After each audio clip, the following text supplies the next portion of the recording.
You ask Tiger to solve. This deals with linear equations with one unknown. The final result is x equals 51. Let's solve it step by step. Simplify the expression. Group like terms. Group the coefficients. Convert the integer into a fraction. Combine the fractions.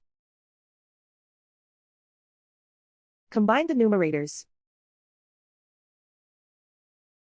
Group all constants on the right side of the equation.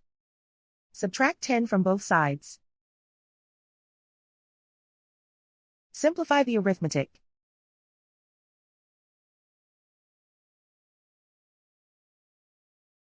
Isolate the x. Multiply both sides by inverse fraction 3 over 10. Group like terms. Multiply the coefficients. Simplify the fraction. Multiply the fractions. Simplify the arithmetic.